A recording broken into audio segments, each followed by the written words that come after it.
안녕하세요. 저는 40대 번역가입니다. 미국이나 영어권 나라에서 출간되는 책이나 회사 자료들을 한국말로 번역하는 일을 하고 있어요. 번역만 해본 제가 제 이야기를 직접 써보려고 하니 생각보다 어렵네요. 하지만 여러분께서 재미있게 들어주시고 공감해주시면 정말 감사하겠습니다.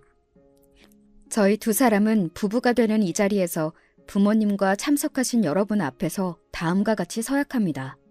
신랑은 아내를 맞이하여 항상 사랑하고 존중하며 건강할 때나 아플 때나 어려울 때에도 늘 변함없이 당신의 곁에 남을 것을 맹세합니다. 이 글귀는 우리가 결혼식을 올리면서 남편이 낭독했던 혼인서약문입니다. 정말 낭만적이고 따스하죠? 하지만 제 결혼 생활은 서약문하고 다르게 흘러갔습니다. 그 전쟁과 같았던 결혼 생활에 대해 여러분께 찬찬히 들려드리고자 합니다. 저는 원래부터 영어와 글쓰기를 좋아했어요. 자연스럽게 대학교에서 영문학과를 졸업하고 대학원에서 석사 과정까지 밟았지요. 하지만 번역책을 작업하면서 출판회사 직원들과 회식을 하게 되었고 거기에서 그 회사 직원인 규민 씨를 만나게 되었습니다. 제 옆에 앉아서 술을 잘 못 마시는 저를 대신해서 술도 마셔주고 저를 다정하게 챙겨주는 모습에 호감이 생겼어요. 그리고 회식이 끝나자 굳이 저를 집에까지 데려다 주겠다고 하더니 헤어지기 전 둘이서만 만나고 싶다고 데이트 신청을 하더군요. 우리는 그 당시 화제작이었던 할리우드 영화를 보는 것으로 데이트를 시작했어요. 저는 번역가가 직업이다 보니 영화를 보면서 즐기지 못하고 번역을 신경 쓰면서 다소 일적으로 관람하고 있었는데 옆에 앉아있는 규민 씨는 박장대소를 하기도 하고 눈물을 흘리기도 하면서 영화를 보는 모습이 인상적이었습니다. 남자가 그렇게 감정 표현이 다양하기가 쉽지 않은데 그 모습이 오히려 귀엽게 보여서 제 마음은 더 규민 씨를 향했어요. 다정하고 저를 배려해주는 규민 씨는 다 좋은데 딱 하나 꺼려지는 행동이 있었습니다. 둘 다 성인이고 돈을 버는데 남자만 데이트 비용을 부담하는 것은 차별이라고 생각해. 너는 그런 속물적인 여자가 아니지? 그런 점에서 우리는 딱 반반씩 더치페이를 하자. 규민 씨의 생각에 동의는 하지만 너무 대놓고 더치페이를 강요하니까 조금 기분이 상했어요. 하지만 그건 오게티일 뿐이고 규민 씨는 제가 일이 바빠서 잘 보지 못할 때 관대하게 기다려주고 제가 아프거나 속상한 일이 있으면 제일 먼저 달려와줘서 이제 그 없이는 못 살 만큼 사랑하게 되었어요. 그리고 그것은 규민 씨도 마찬가지였어요. 우리는 어느덧 결혼을 약속한 사이가 되었고 양가 어르신들을 모시고 상견례를 갖게 되었습니다.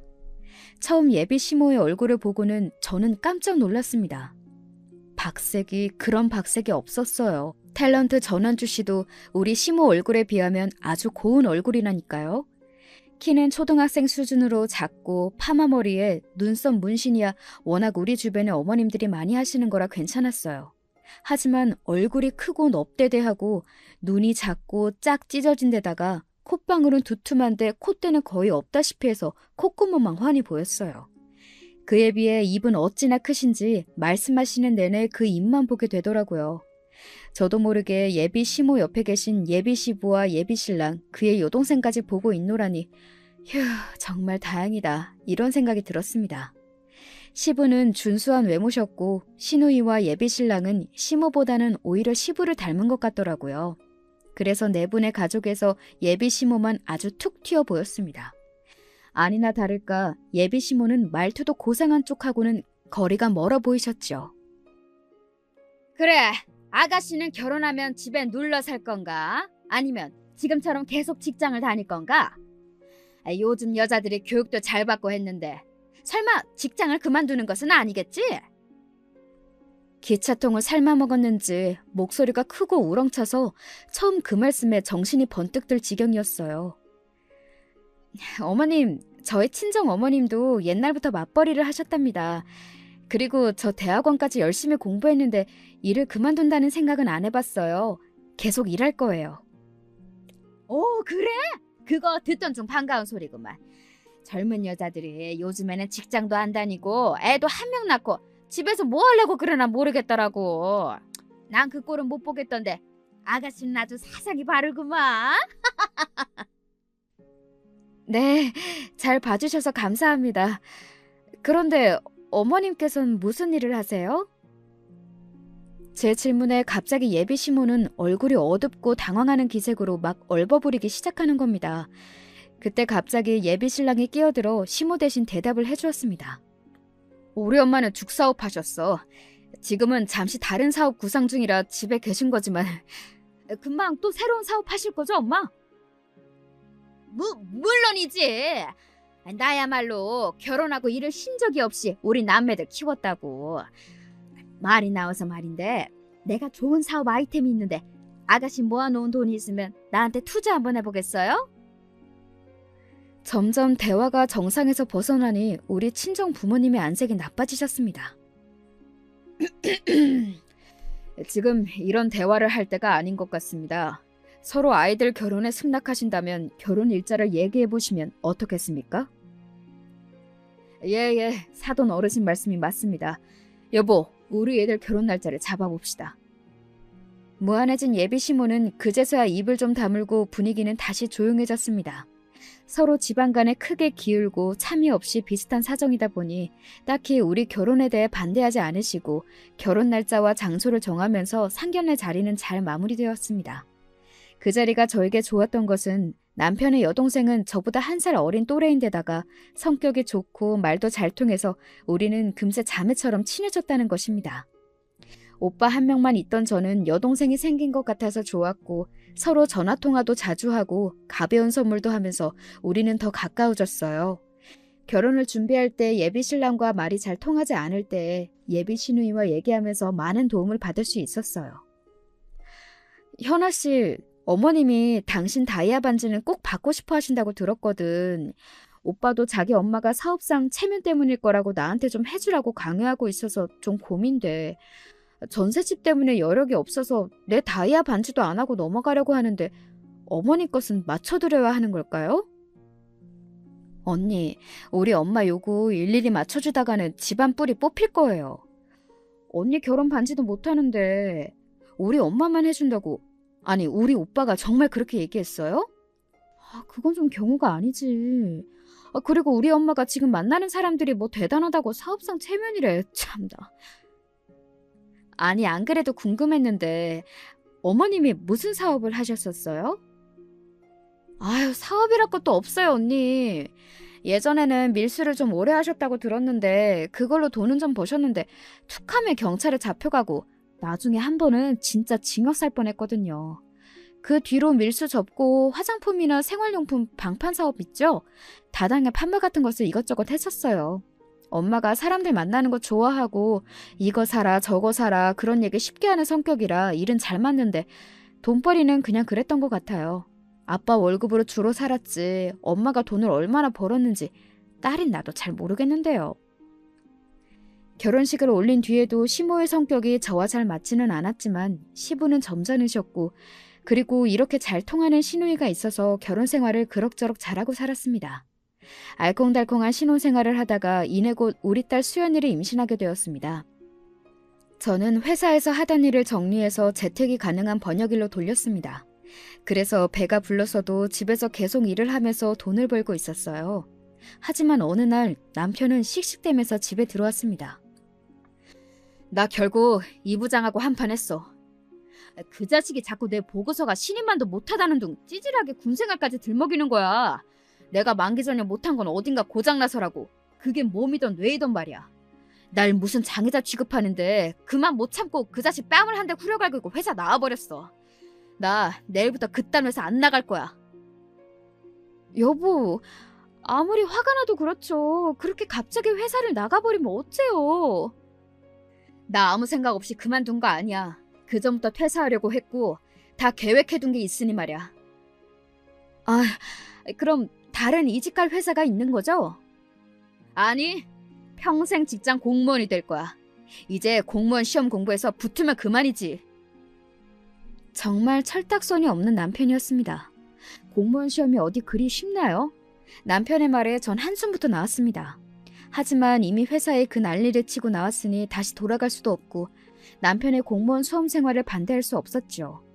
그렇게 저는 홀로 우리 집 가장이 되어 육아까지 해야 했습니다. 다행히 어디 출퇴근하는 직업이 아니니까 아이를 낳고서도 일을 멈추지 않을 수 있었습니다. 하지만 혼자서 집중해서 일할 환경이 도무지 되지를 않았습니다. 돌아서면 아이 젖 먹일 시간이고 돌아서면 잠에서 깨서 울어대는 통에 일을 할 수가 없었어요. 회사도 안 나가는 남편이 아이를 봐주면 되지 않겠냐고요? 남편은 아침밥 먹고 바로 학원이며 독서실 간다고 나가서는 밤에 왔습니다. 그래서 남편은 별다른 도움이 되어주진 못했어요. 악으로 깡으로 어떻게 살았는지 모르게 살다 보니 5년이라는 시간이 훌쩍 흘러버렸습니다. 그리고 긴 수험생활 끝에 남편은 7급 공무원 시험에 합격을 해냈습니다. 우리 아들 장하다. 네가 나랏밥을 먹는구나. 공부하느라 고생 많았었지? 아이고 장한 내 새끼. 네, 그런데 저도 저지만 제 공부 뒷바라지한 이 사람 공이 컸죠. 여보, 그동안 고생 참 많았어. 이제부터 내가 든든한 가장 역할 할 테니 당신 고생 끝났어. 아우, 우리 아들이 관직에 오르더니 이제 정승처럼 경손을 떠는구나. 아니, 아녀자가 남편 뒷바라지한 것은 당연한 거지. 이제 며느리 너도 남편이 공직에 올랐으니 처신 제대로 해라. 돈 못 번다고 나랑 아들한테 그간처럼 설렁설렁 막대하면 안 돼. 어머님, 무슨 말씀을 그리 섭하게 하세요. 제가 언제 두 분을 막대했다고. 시모는 그동안 자기 아들이 돈 못 버니까 제 눈치를 그리 봤었다고 하소연을 해대네요. 그렇게 얘기하시지만 솔직히 저는 잘 모르겠습니다. 자기 할 말 다 하고 없이 살아도 아버님 칠순 여행을 해외로 일주일 동안 다녀오신 분이 무슨 그리 억울한 게 많은지 말이에요. 남편이 공무원 생활을 해서 월급을 받게 되어서 저는 이제 본격적으로 돈을 모으고 싶어졌습니다. 그런데 아무리 공무원 월급이 박봉이라지만 남편이 저에게 가져다 주는 돈은 100만 원 남짓이었습니다. 아니, 당신도 돈을 벌고 있잖아. 당신 월급이랑 이 돈 합치면 생활비로 충분하지 않아? 우리 세 식구가 먹는 식비만 해도 한 달에 100만 원이 넘는데 남편은 정말 실생활이 어두웠어요. 상황이 이렇다 보니 저는 계속해서 번역 프리랜서 일을 하면서 돈을 벌어야 했습니다. 하지만 그 가운데 돈을 아껴서 주식이나 비트코인을 조금씩 사두었습니다. 그러더니 하늘이 저에게 큰 행운을 주셨습니다. 주가가 많이 오르고 어느덧 제가 투자했던 종목들이 몇 배나 올라 있었습니다. 뿐입니까? 비트코인은 천정부지로 뛰더니 이 모든 투자가 대박이 나서 5억이나 벌게 되었습니다. 저는 남편에게 이 금액을 축소해서 3억 정도 벌었다고 말해주었어요. 이 기쁜 소식에 남편은 저를 끌어안고 너무 좋아했습니다. 우리 똘똘한 마누라, 내가 진짜 아내 하나는 잘 뒀다니까. 그럼 우리 그 돈으로 뭘 할까? 집을 넓혀서 이사를 갈까? 어디 오랫동안 크루즈 여행을 다녀올까? 일단 우리 부모님한테 비싼 한우부터 사드리자. 우리 엄마 요즘 기력이 통 없으시던데. 큰 돈이 생겼으니 주변에 보답하는 의미로 시댁 식구를 모시고 아주 비싸 보이는 한우 전문 식당에 갔습니다. 가격이 손 떨리는 메뉴판이었지만 내색하지 않고 마음껏 음식을 시켜드렸습니다.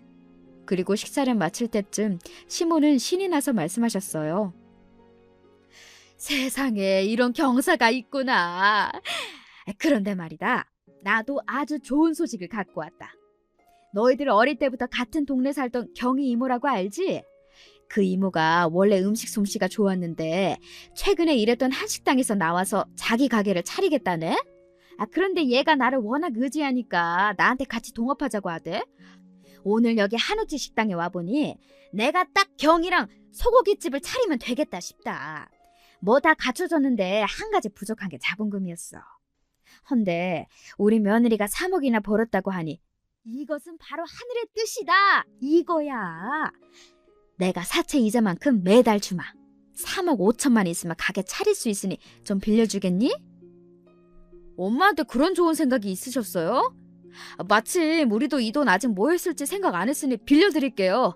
여보, 엄마가 이자까지 많이 주신다잖아. 더 생각할 게 뭐 있겠어? 저는 아무 말도 못하고 남편을 흘겨봤습니다.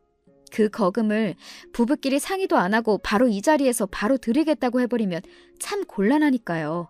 하지만 이미 엎질러진 일이고 결국은 시모 창업에 돈을 빌려드리는 일에 저도 동의했습니다. 시모는 제가 빌려드린 돈과 경희 이모가 구해온 돈으로 번듯한 한우식당을 개업했습니다. 서울의 모초에 차린 고깃집 개업식 날 가서 맛을 보았더니 정말 예상치 못하게 일품인 것입니다. 경희 이모가 음식을 잘하신다더니 소고기의 질부터 숯불의 품질, 더욱 대단한 것은 소고기 찌개였습니다. 그저 식사 메뉴 중에 하나일 뿐인데 가격이 15,000원이나 해서 처음엔 비싸다는 생각으로 먹었지만 어디에서도 맛보지 못한 깊은 감칠맛이 났어요. 아니나 다를까 시모가 연 고깃집은 그 맛으로 점점 손님이 늘어나서 잘 되었습니다. 그러더니 소고기 찌개가 맛있는 것으로 유명한 집으로 방송을 타면서 정말이지 대박을 치게 되었습니다. 이 고깃집은 이제 대기 없이는 들어갈 수 없을 만큼 성업 중이었습니다. 그렇게 시모의 가게가 잘 되자 어느 요식업계 사장이 50억에 팔라고 제안까지 해왔습니다. 이 소식에 시모는 입이 찢어지게 걸리셨어요.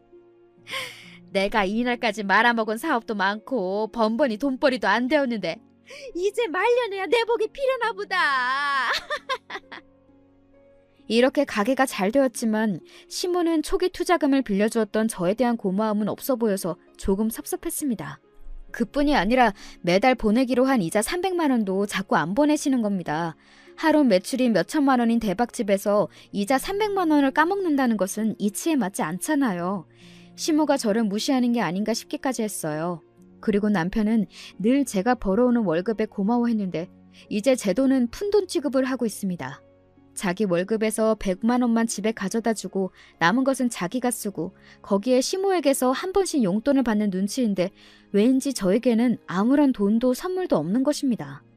어느 날 남편은 평소 출퇴근용으로 사용하던 경차를 마음대로 고급 승용차로 바꿔오는 것이 아니겠어요?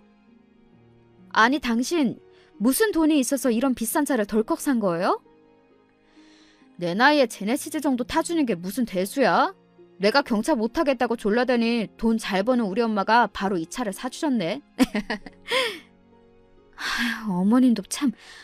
그런 거금을 주실 거면 내 빌린 돈을 갚던지 하다못해 이자라도 제때 내주시지. 당신 차만 이렇게 바꿔주셨다고요? 좀 섭섭하네요.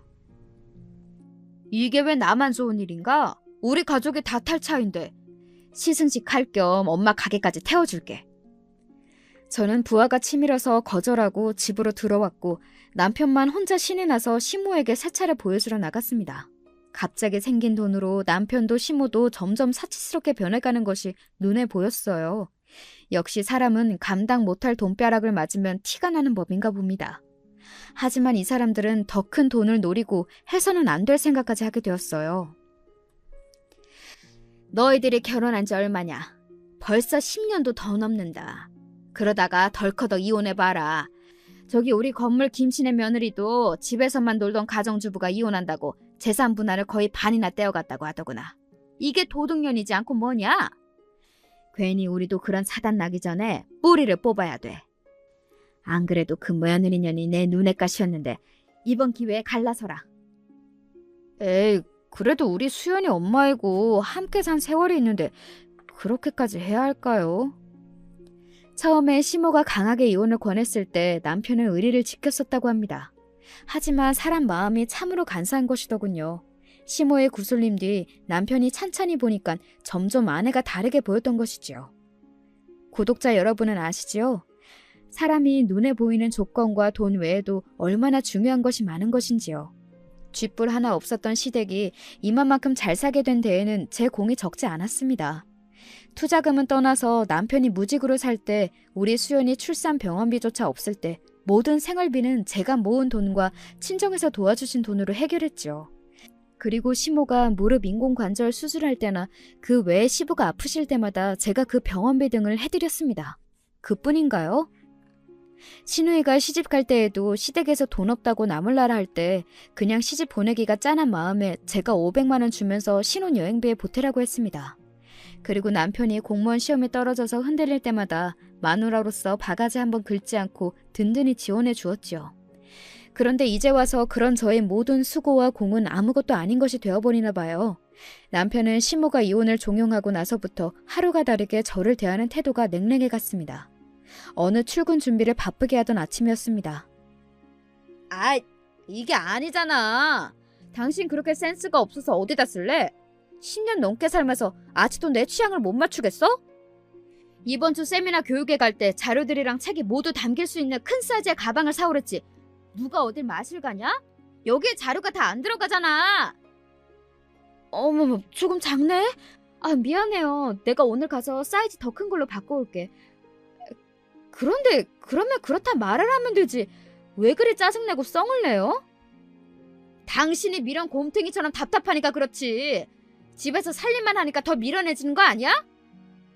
당신 무슨 말을 그렇게 해요? 내가 쭉 놀았어요? 살림만 했냐고요? 당신 돈 못 벌어올 때부터 내가 일했던 10년을 까먹은 거예요?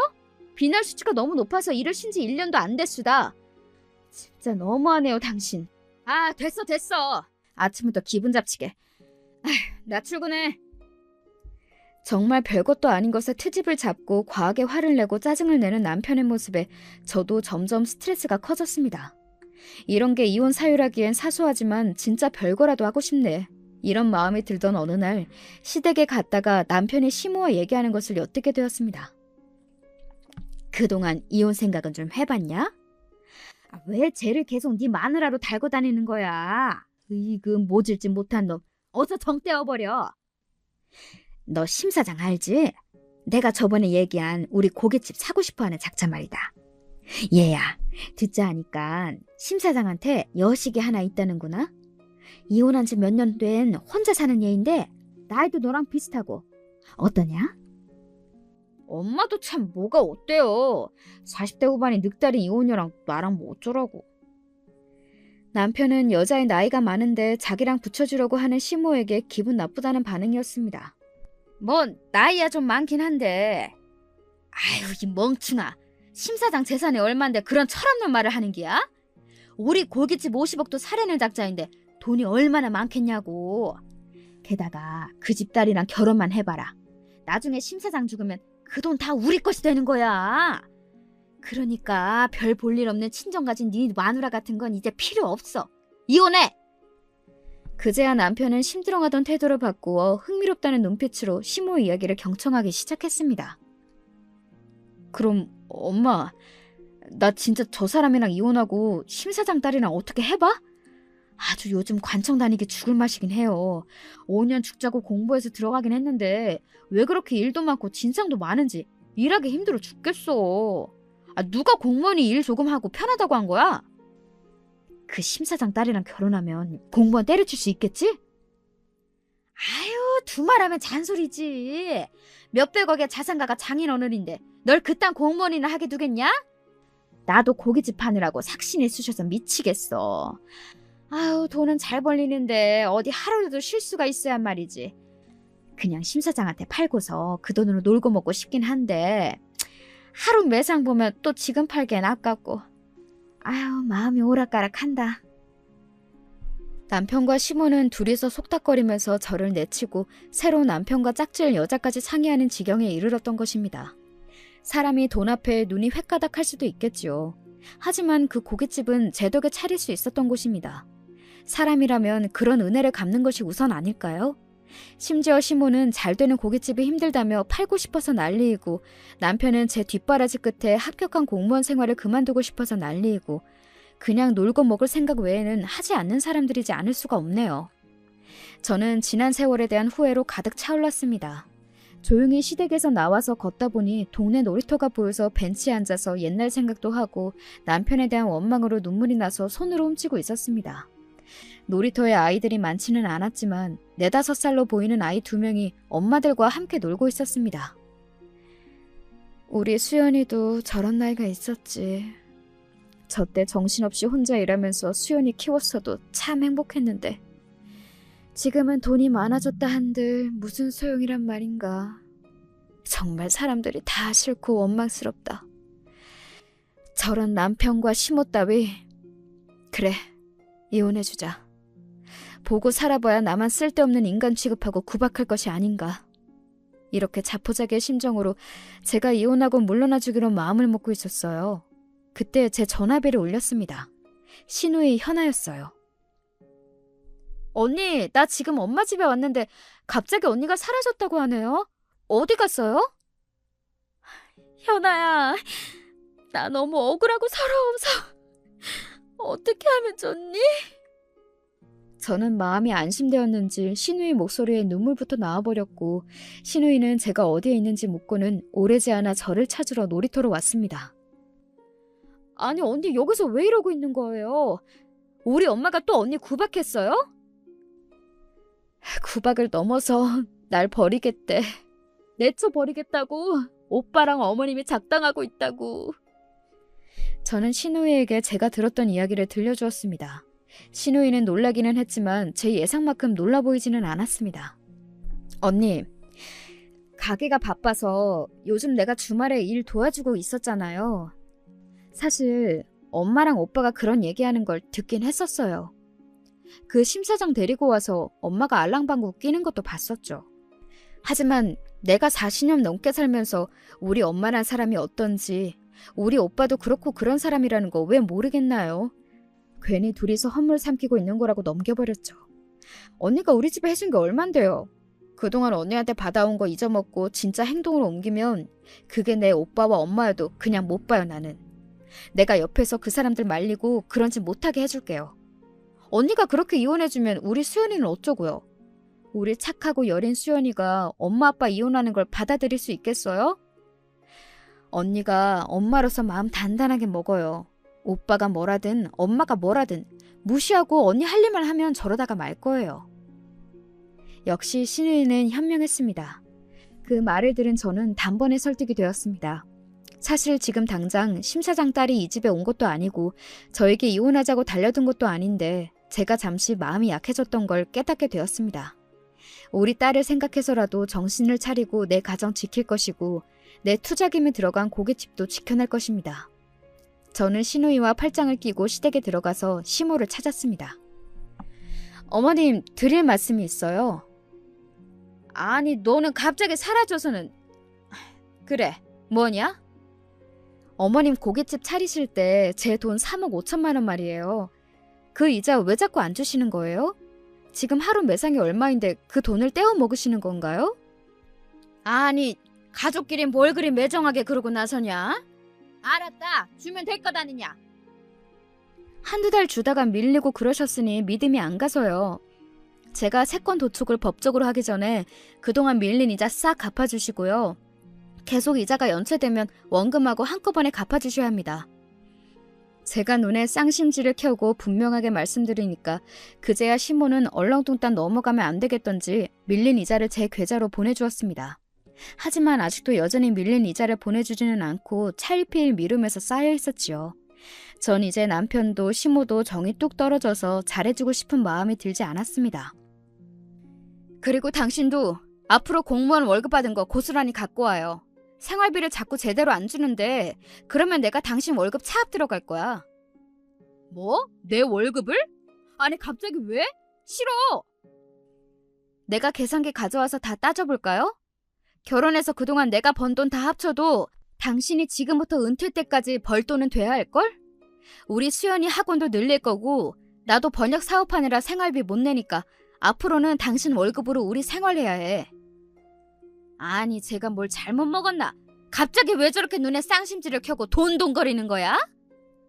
왜요? 어머님이 돈돈거리는 건 사업이고 제가 그러는 건 미친 건가요? 평소 같으면 그쯤하고 조용할 저는 끝까지 시모의 말 한마디에 따박따박 말대꾸를 하니까 시모는 기가 막히다는 듯이 혀를 차면서 남편을 데리고 방으로 들어갔습니다. 네, 그 둘이 무슨 얘기를 할지 눈에 안 봐도 뻔합니다. 그때 가서 이혼을 하던 안 하던 간에 이제 저도 그저 참고 넘어가지만은 않을 거니까요. 제가 할 말을 속 시원히 다 하니까 옆에 있던 신우이도 몰래 엄지를 척 들면서 저를 응원해 주었습니다. 그간 건강이 약해져서 일을 쉬고 있었던 저는 정신이 번쩍 들어서 다시 돈을 벌여야겠다고 생각했습니다.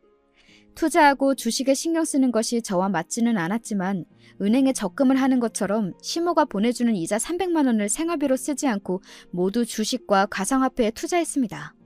그리고 남의 일을 받아서 하는 프리랜서가 아니라 제가 직접 사업을 차려서 번역에 관련한 일을 따오기로 했습니다. 우리 딸이 중학생이라 제가 집에서 육아에 전념할 필요도 없었으니 적극적으로 번역 사업을 하기에 여건도 충분했지요. 무엇보다 남편과 시모 때문에 무너진 제 자존심을 회복하기 위해서 저는 일이 필요했습니다. 번역 일을 잘하고 싶었고 또 그것으로 큰돈도 벌어보고 싶었습니다. 그래서 주변에 함께 일을 했던 사람들에게 연락을 해서 함께 사업을 하거나 투자를 할 사람이 있는지 알아보기 시작했습니다. 그렇게 바쁘게 지내던 어느 날이었습니다. 신우이로부터 급하다며 고깃집으로 오라는 연락을 받고 저는 부랴부랴 달려나갔지요. 고깃집에 들어선 순간 저는 제 두 눈을 의심했습니다. 아니 이게 어찌된 일이란 말이죠? 고깃집에서는 시모와 남편이 한 노년의 남성이 휘두르는 주먹을 피하고 있었고 가게 직원들은 그 남성을 말리기 바빴습니다. 그리고 그 남성 뒤로 어떤 중년의 여자가 흐느끼고 울고 있었어요. 이 새끼야, 너 내 딸이 이혼녀라고 아주 쉽게 봤냐? 너희들이 진짜 좋아 죽는다고 한데도 내가 뜯어 말릴 판이야. 어디 공무원 나부랭이가 내 딸을 어떻게 해보려고. 너 오늘 내 손에 죽어라. 아이 오해세요 심 사장님. 우리는 서로 호감으로 연애하다가 그런 거지 제가 따님한테 추행한 게 아니라니까요. 아니에요 아빠, 나는 규민씨 별로 그랬는데 자꾸 양수리 가서 맛있는 거 먹자고 졸라서 가볍게 다녀오려던 것 뿐이라고요. 차에서 나한테 억지로 키스를 하려고 했다니까요. 마치 시장통 싸움처럼 어수선한 가운데 상황 파악이 안 된 제가 들어오니까 신우이가 제 옆으로 와서 말했습니다. 언니, 아무래도 오빠가 심 사장 딸한테 실수를 했나 봐. 심 사장이 노발대발해서는 가게로 쳐들어와서 오빠한테 주먹질에 발길질하고 엄마한테 수도통 던지고 난리도 아니야. 자, 심 사장님 잠시 고정하시고 우리 지성인답게 대화를 풉시다. 네? 애들끼리 만나다가 사랑싸움 같은데. 입 닥쳐 이 여편이야. 내가 니네 고깃집 사는 게 관심이 있다고 했지. 어디 우리 딸을 니네 아들한테 넘겨준다던? 그리고 이깟 고깃집 사는 것도 무효야 무효. 어디 그것뿐이야? 이 집 망하게 할 거야. 두고 봐, 내가 망하게 할 거라니까. 심 사장은 화가 머리끝까지 나서 남편과 시모에게 악담을 퍼부었고 이내 자기 딸을 데리고 가게에서 나갔습니다. 나도 우리 고깃집 안 팔아 영감탱이야. 어디 하자 있는 딸년 가지고 남의 귀한 아들 폭행을 해? 내가 경찰서에 가서 당장 저 영감탱이 고소할 테니. 우리 아들 괜찮니? 어디 다쳤어? 아우 큰일 날 뻔했네. 무슨 70 먹은 노인네가 저렇게 힘있어요? 아까 발길질에 다리 맞고 멱살까지 잡혔으니까. 엄마 나 병원 가봐야 할까? 그래 우리 병원부터 가자. 가서 치료받고 검사받고 그 진단서도 떼어오자. 그래서 그 노인이한테 폭행 합의금도 왕창 뜯어내자고. 어? 이 상황이 꿈이라면 좋겠습니다. 남편은 심사장 딸을 꼬셔내려고 혈안이 되었다가 저렇게 혼쭐이 난 거네요. 저런 버러지 같은 남자가 내 남편이라니, 내 딸의 아비라니. 전 믿을 수가 없었습니다. 시모는 자기 아들이 다쳤을까봐 남편을 부축해서 병원을 가려고 나오려던 참이었어요. 그러던 중 가게 문에 서 있는 저를 발견했죠. 아니 여보. 얘야, 지금 네가 본 것은 오해다. 어? 두 사람은 저를 보고는 눈이 동그래져서 말을 버벅이고 있었어요. 더 이상 참지 못한 저는 아무 말도 없이 그대로 가게에서 나왔고 집으로 달려갔습니다. 이런 꼴까지 보고 나니 더 이상 그 남자와 한 집에서 살 수 없었어요. 신물이 날 만큼 돈만 쫓아드는 시모의 낯짝도 다시 보고 싶지 않았습니다. 저는 가방에 남편의 옷가지와 물건들을 싸기 시작했습니다. 그리고 현관 비밀번호를 저만 아는 곳으로 변경해 놓았어요. 잠시 뒤 학교에서 돌아오는 딸과 시누이가 함께 집에 와서 문을 열어주었습니다. 엄마, 현관 비밀번호가 왜 바뀌었어요? 그리고 이 짐들은 뭐야? 어디 여행 가세요? 수연아, 너 아빠를 얼마만큼 사랑하니? 엄마, 갑자기 무섭게 왜 그래? 그냥 가족이잖아. 사랑하고 애틋한 건 아니어도. 엄마는 아빠와 이혼하기로 마음먹었단다. 그치만 수연이는 여전히 아빠의 딸이고 엄마의 딸이야. 네가 너무 충격받지 않았으면 좋겠어. 엄마는 아빠를 집에서 내쫓을 거야. 엄마 아빠가 헤어지고 나면 수연이는 누구와 살 거야? 우리 딸은 갑작스러운 이야기에 놀라서 가만 서 있었습니다. 언니가 받은 충격은 내 이해하지만 수연이에게 바로 그렇게 물어보면 얘가 당황하고 말잖아요. 수연아, 고모가 다 설명해줄게. 이리 들어와. 딸이 시누이와 방으로 들어가는 모습을 보자마자 저는 안방으로 들어와서 소리 죽여 울기 시작했습니다. 딸에게 너무 미안했지만 저는 이혼을 멈출 수가 없었으니까요. 시간이 얼마나 지났을까? 딸은 안방 방문을 열고 들어와서 저를 살포시 안아주었습니다. 엄마, 참 힘들었겠다. 나는 두 분이 이혼하셔도 견딜 수 있으니까 제 걱정 말고 엄마가 하려는 대로 하세요. 그리고 난 사실 아빠보다 엄마랑 살고 싶어. 그리고 딸은 학원에 간다며 집을 나갔습니다. 우리 딸에게 너무 미안하고 고마워서 우는 것을 멈출 수가 없었어요. 신우이는 그런 저의 등을 토닥여주고 휴지를 뽑아주면서 옆에 있어 주었습니다. 그리고 나지막히 저에게 얘기해 주었어요. 언니, 나도 더 이상 이혼 말리지 못해요.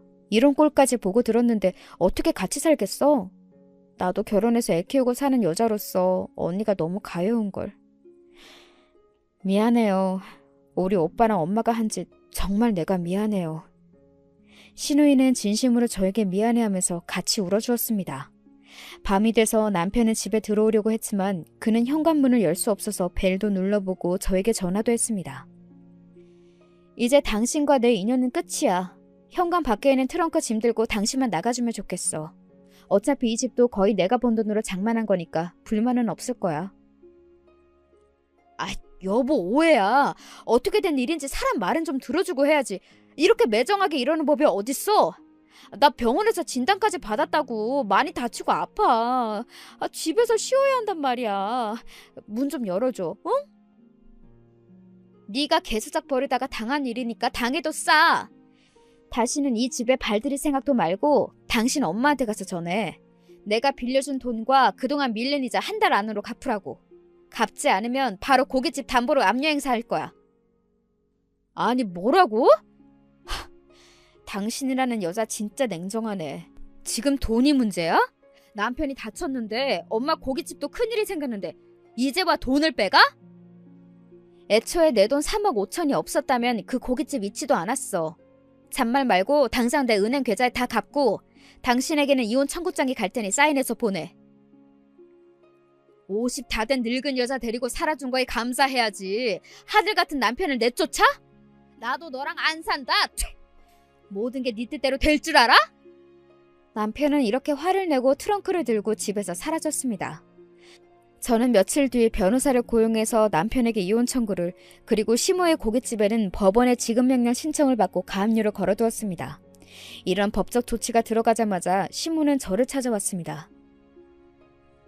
얘 68 것이!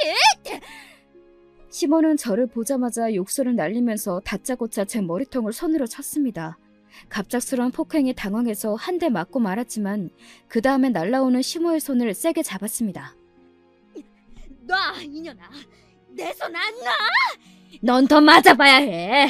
어디 이혼에 가압류? 우리 집을 말아먹을 작정이야! 역시 수준이 참 시정잡배에서 벗어나지를 않네. 70 먹고 며느리를 때려요? 이거 지금 CCTV에 다 찍혔으니까 당신한테 폭행 고소장도 추가되겠네. 뭐시? 고깃집 경매를 넘어가고 싶지 않으면 당장 내 돈 갚고 나와 내 딸 수연에게 접근도 하지 마세요. 이제 당신은 내 시모도 뭣도 아니니까 또 한 번 찾아오면 바로 경찰한테 잡아가라고 할 거예요.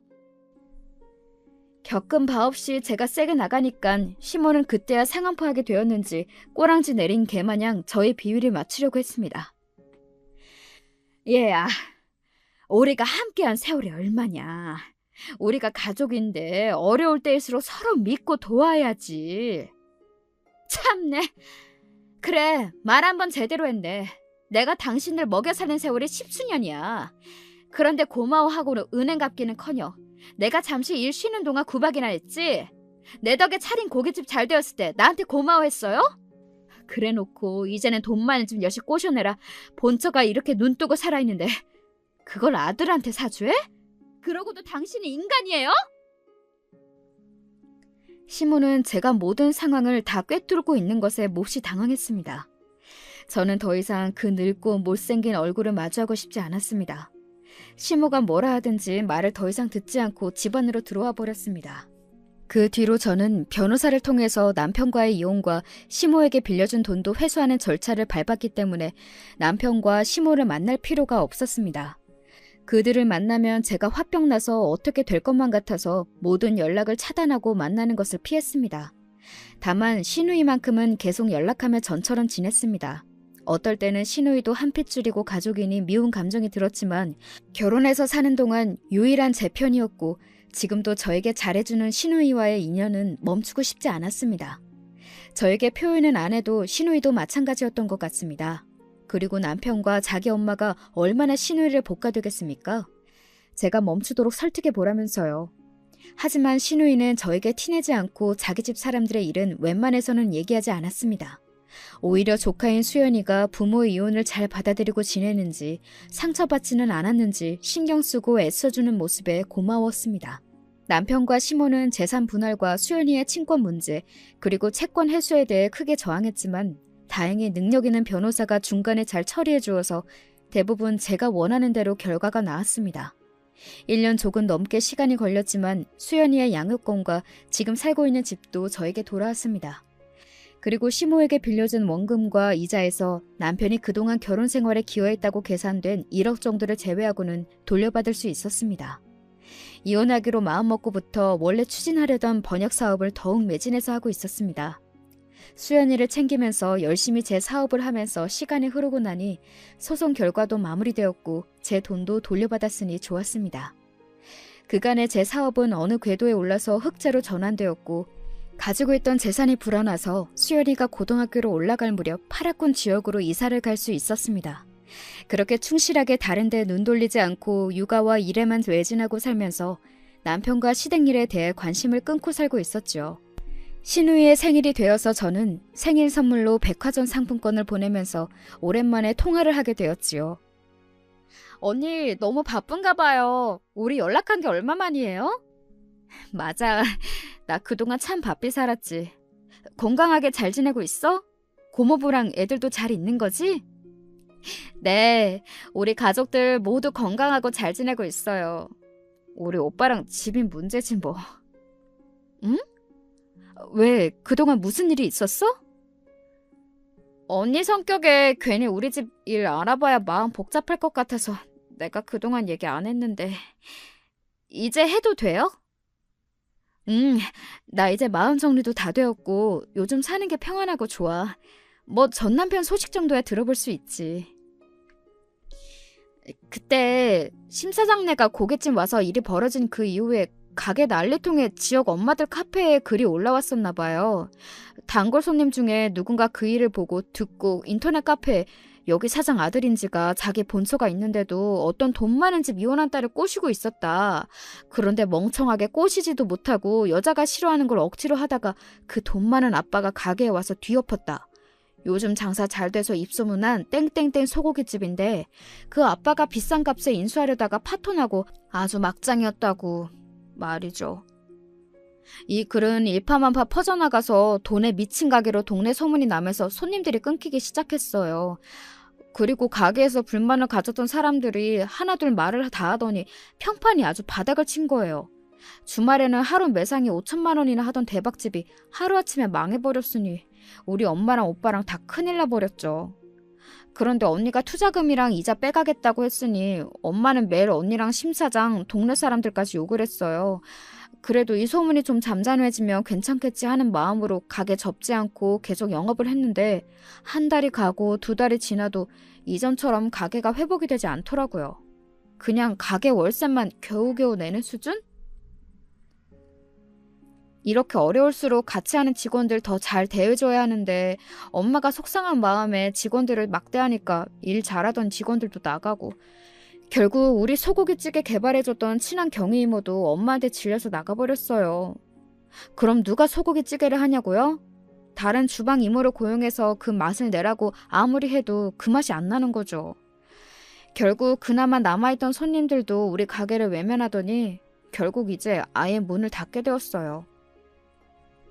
저런 그 큰 가게가 결국 망해버렸구나. 어머님 아버님 상심이 크시겠네. 그거 망했다 뿐이에요. 그 과정에서 매일같이 집에서 다투고 특히 엄마랑 오빠 사이가 완전히 틀어졌어요. 오빠는 자기가 하루아침에 이혼남이 된 것은 다 엄마 때문이라고 원망이 아주 커요. 이제야 오빠도 엄마한테 휘둘리지 않고 살겠다면서 집에서 나가 원룸 같은 데를 얻은 모양이에요. 그리고 그렇게 공무원 생활 그만두고 싶다고 노래 부르더니 요즘은 쏙 들어가 버렸어요. 정년까지 버텨봐야지 별 수 있겠어요. 사실 오빠한테 이제 볼 게 뭐가 있어요. 나이 50이 돼서 집이나 재산이 있나, 아내와 딸도 없이 혼자 살고 있으니. 얼마 전에 연락해서는 저한테 그러더라고요. 좋은 아내 만나서 잘 살던 나를 엄마가 불행의 구렁텅이로 밀어버렸다고요. 앞으로 엄마와 연 끊고 살겠다고. 그리고 저한테 새언니는 어떻게 잘 지내고 있느냐고 물어보던데요. 그래서 제가 말해줬죠. 언니는 우리 집안이랑 연 끊고 뭐 아주 잘 살고 있지. 번역 사업을 차려서 잘 나가고 돈도 많이 번 모양이야.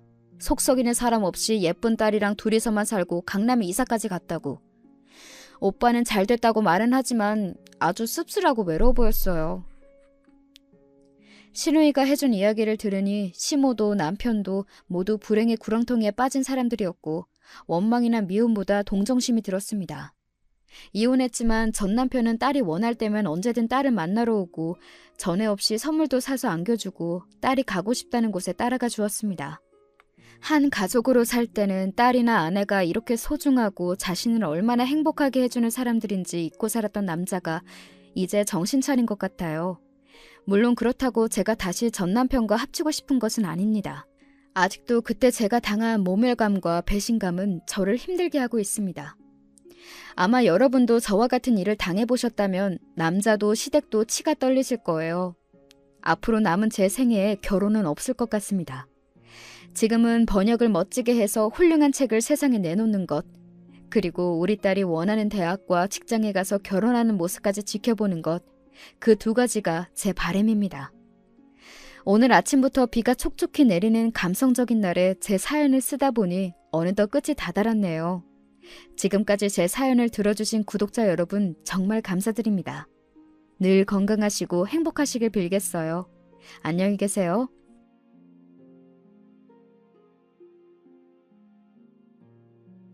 안녕하세요. 저는 젊을 적에 라디오 듣는 것을 무척이나 좋아했다가 나이가 든 지금은 사연에 빠지다 채널을 즐겨 듣고 있는 애청자예요.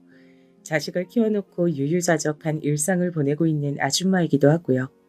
어렸던 시절에 조금은 내성적인 소녀였던 저는 현실 속 친구들과 왁자지껄 떠들며 놀기보다는 제가 만들어낸 상상 속의 친구들과 대화하는 걸 즐겨 했었죠.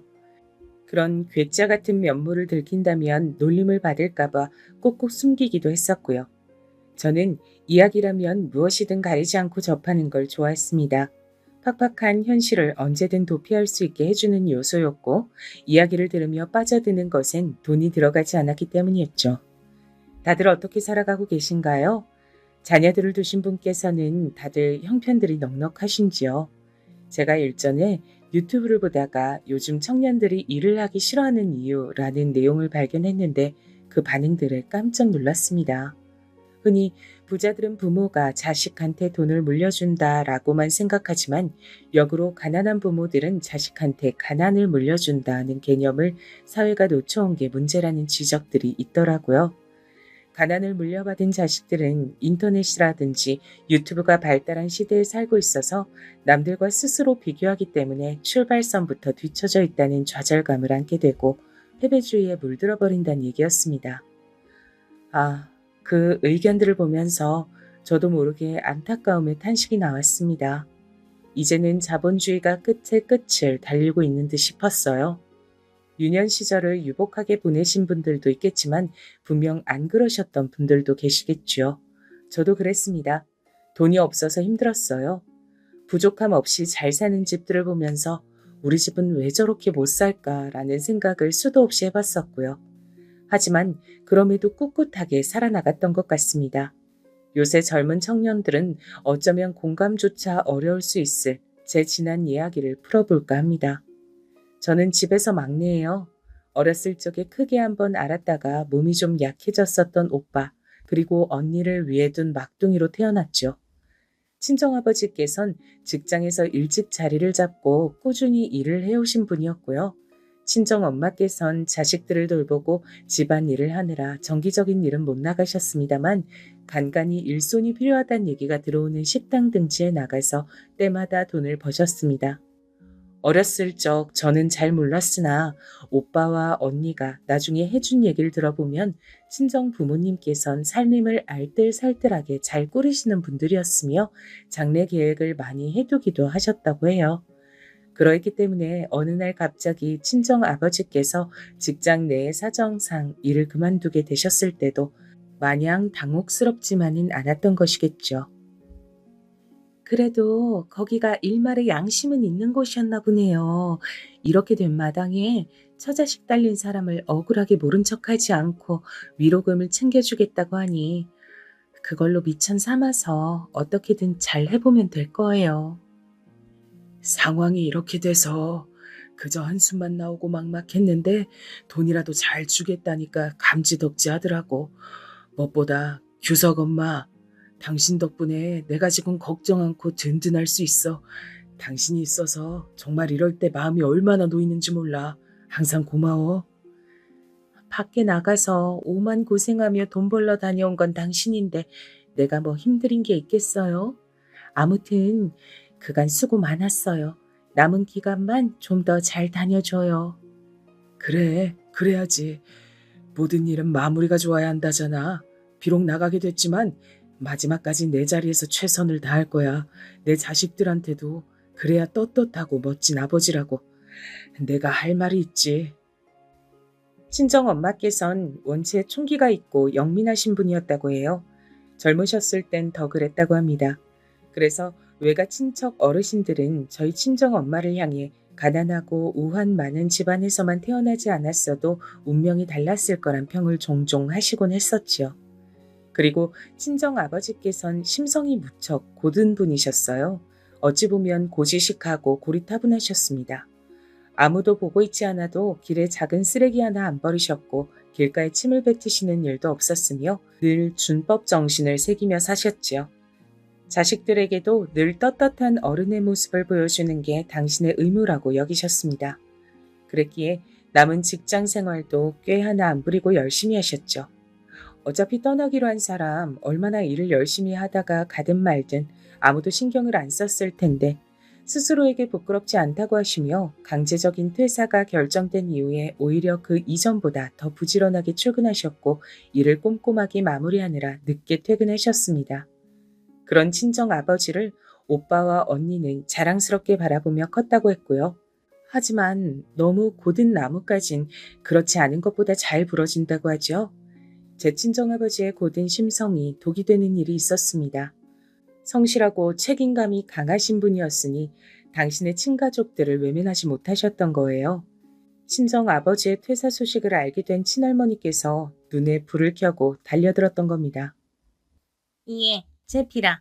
네가 동생이 돼가지고 형의 어려움을 모른 척하면 쓰겠니? 네 동생들은 또 어떻고? 다들 요새 어려워서 하루가 멀다 하고서 곡소리를 내고 있는 형국인데 네가 도와주면 형제가 다 어려움을 벗어날 수 있잖아. 네가 설마 모른 척 할 건 아니지? 너는 그 돈 없어도 당장 굶어 죽진 않겠지만 네 형은 요새 거래처인지 하는 곳에 돈을 못 줘서 발을 동동 구르며 피가 말라가고 있어.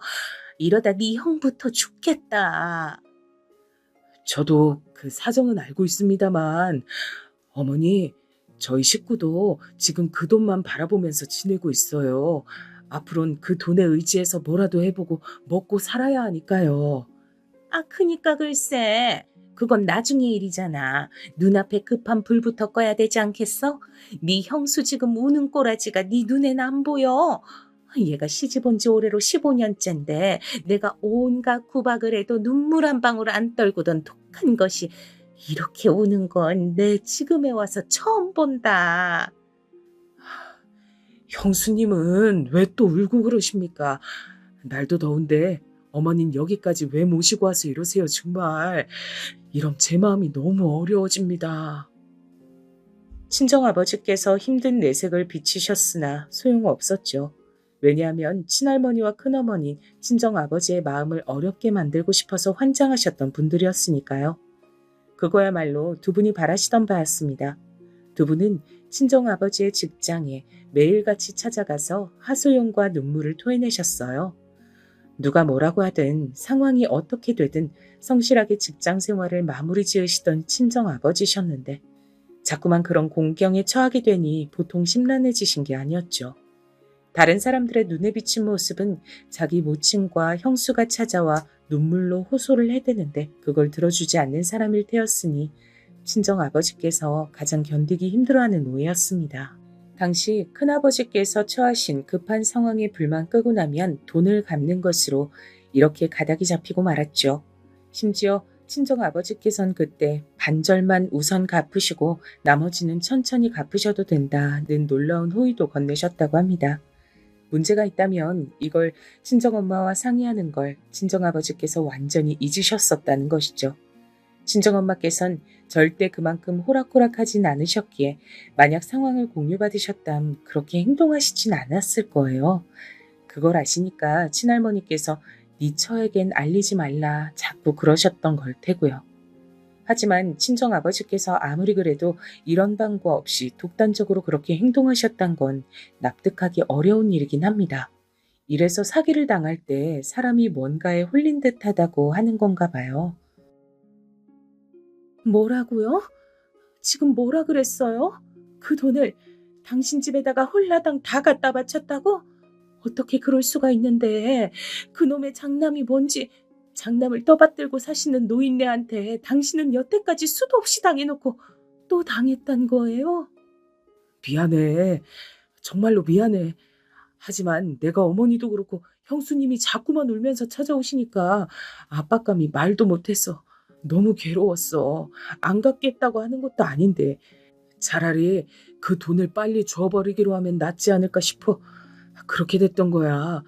당신한테 미리 말을 못한 건 정말 미안하게 생각하고 있어. 미안하단 말은 필요 없어요. 소용도 없는 사과를 받아서 뭐 하겠어요? 내가 이렇게 어처구니 없이 눈 뜨고 코 베이는 상황을 겪어야 하다니. 아니 잠깐. 네, 이럴 때가 아니지. 당장 찾아가서 그 돈 달라고 해야지. 아, 지금 찾아가려고? 규석 엄마, 급한 상황들만 해결되면 차차 갚겠다고 했으니까 갚겠지. 신의를 꼬박 지키고 사는 게 자기 식구들 중에서 본인만 그렇다는 걸 왜 아직까지 몰라요? 대체 왜? 친정엄마께선 벌어진 상황을 알고 당장이 친할머니께 찾아가셨다고 합니다. 울며 불며 따지고 눈물바람으로 난리를 쳤지만 그 돈을 다시 받지 못하셨대요. 친할머니께선 모르쇠로 일관하셨고 큰아버지와 큰어머니께선 이미 그 돈 썼다 뻔뻔하게 나오셨다고 합니다. 언젠간 갚겠다고 하셨네요. 언젠가라뇨? 그만큼 기약 없는 말도 없었죠. 친정엄마께선 극심하게 분노하신 나머지 길에서 훈절까지 하셨습니다. 그제서야 친정아버지께서는 눈물을 흘리시며 막심한 후회를 하셨죠. 나는 항상 나 잘났다고 살면서도 이렇듯 멍청한 잘못을 저질러서 오늘 일을 그르치는구나. 내가 어떻게 처자식에게 면목이 있을까? 난 남편 자격도 없고 애들 아버지 자격도 없어.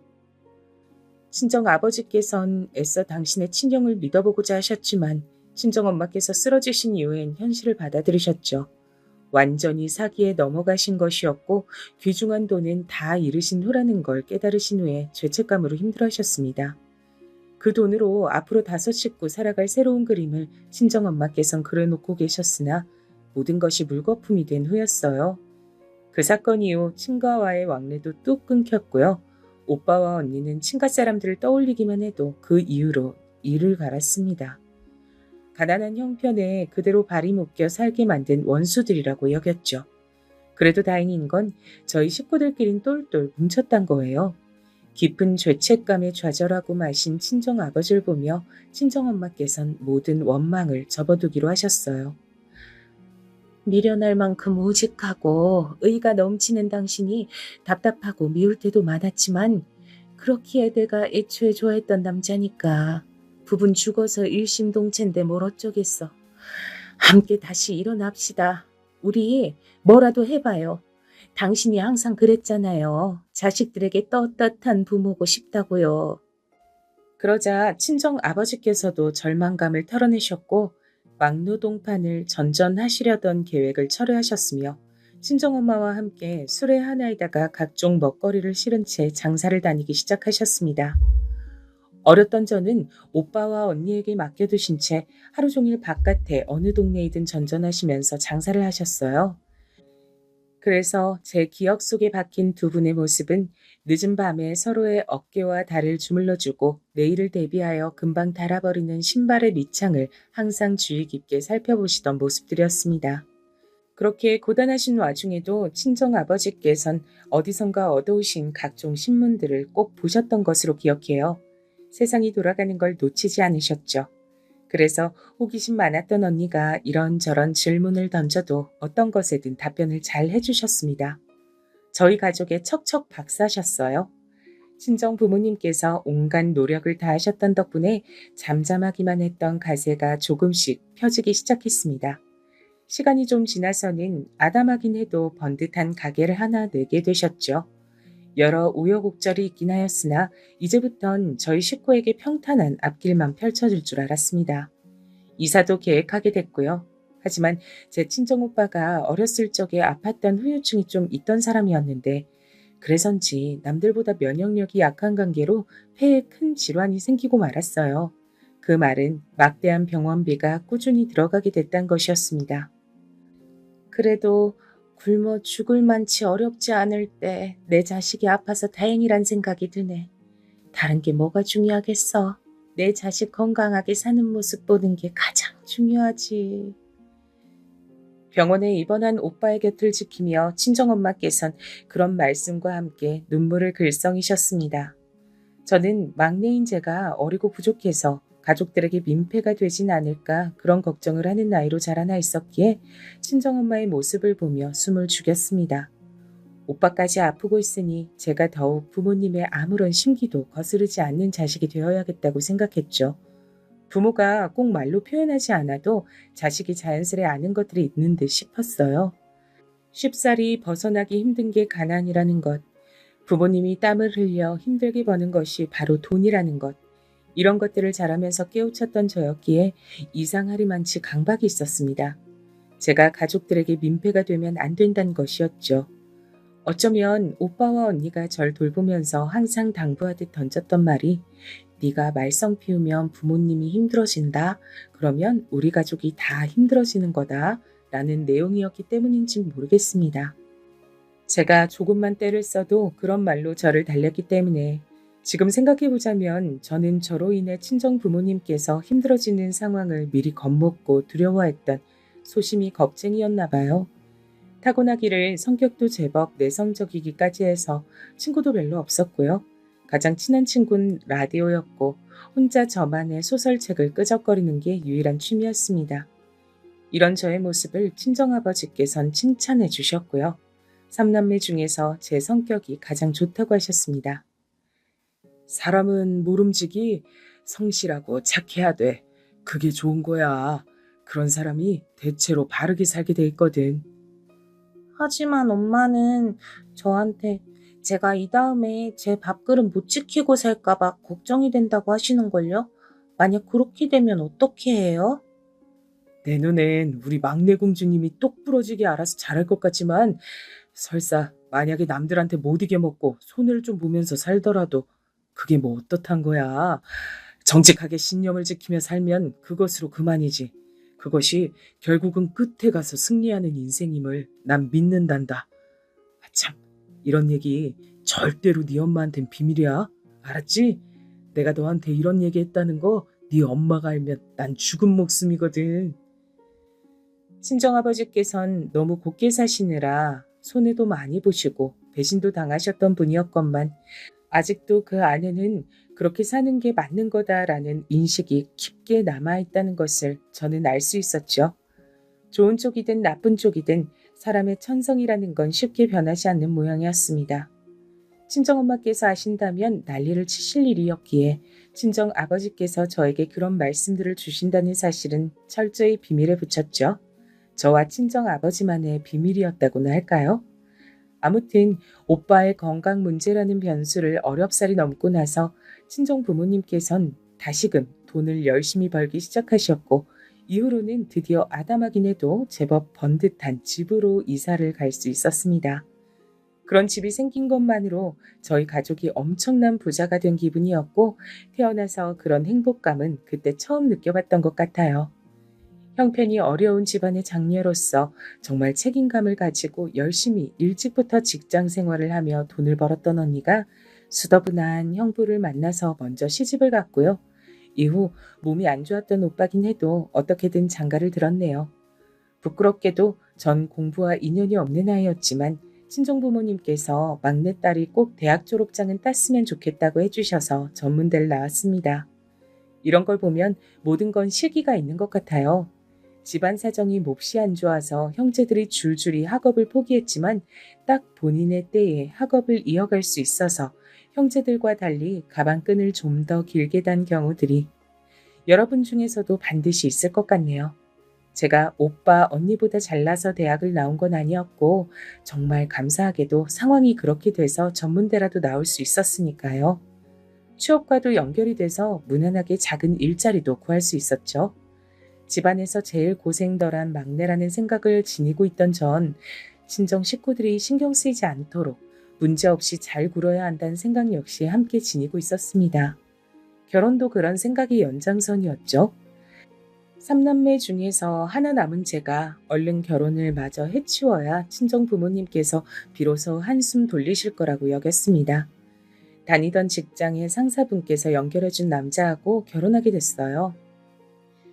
요즘 아가씨들 하는 거 보면 맹랑하고 대바라진 경우들이 많던데 우리 신입 정도면 아주 보기 드물게 얌전하고 참하고 어른 말씀 잘 듣고 군소리 안 하고 너무 괜찮은 신분감이라고 할 수 있지. 나이도 아직 어리니까 더 나이 먹어서 가치가 떨어지기 전에 빨리 시집가는 게 좋아. 내가 정말 조건 괜찮은 사람 하나 아는데 어디 잘 만나봐. 시간이 지나 그때를 지금 회상해 보면 그 상사분 정말 웃기지도 않는 짬뽕 같은 사람이었어요. 저만 보면 매일같이 입에다가 우리 신입은 요조 숙녀야. 우리 신입은 형모 양처가 되겠어. 라는 소리를 달고 살았어요. 그런 황당한 소리에 대꾸는커녕 하고 매번 고개를 꾸벅 숙여 보였던 과거의 제가 답답할 따름입니다. 그런 사람이 연결해준 남자였으니 어떤 인물일지 예상이 가시나요? 시댁 근처에서 시부모님께선 문구점을 작게 운영하고 계셨고 남편은 그때 막 자기 사촌하고 사업을 시작한 참이었어요. 모르긴 몰라도 전망이 괜찮다는 평을 듣고 있었습니다. 그래서 친정부모님께선 제 결혼자를 좋게 보셨어요. 남편은 저보다 7살이 많았는데 저에게 구는 행동만 보면 그것보다 더 차이가 나는 것처럼 굴었어요. 처음엔 남자답다, 강단이 있구나 이렇게 생각했던 면모들이 시간이 지날수록 아주 고압적인 것처럼 보이기 시작했죠.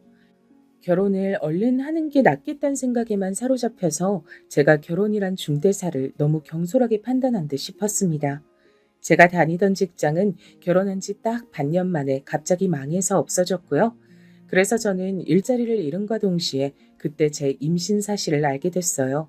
어쩐지 몸 상태가 오락가락 하더니만 임신 때문이었던 것이죠. 일자리도 없어졌고 임신 사실도 알게 됐고 몸도 안 좋은 김에 잠시 쉬고 있던 그 시기였습니다. 전화가 와서 받아보니까 시어머니셨어요.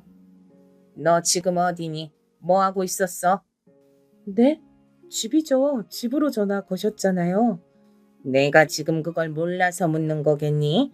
네가 이렇게 싸가지 없이 대답할 줄 아는 애란 걸 덕분에 처음 알았다.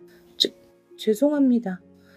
근데 무슨 일로 이 시간에 전화를 다 주셨어요? 아유, 네 시아버지가 어젯밤부터 배가 살살 아프다 그러더니 오늘은 아예 들어 누웠다. 그래서 나 혼자 가게 나와 앉아있는 참이야. 어머, 그러셨어요?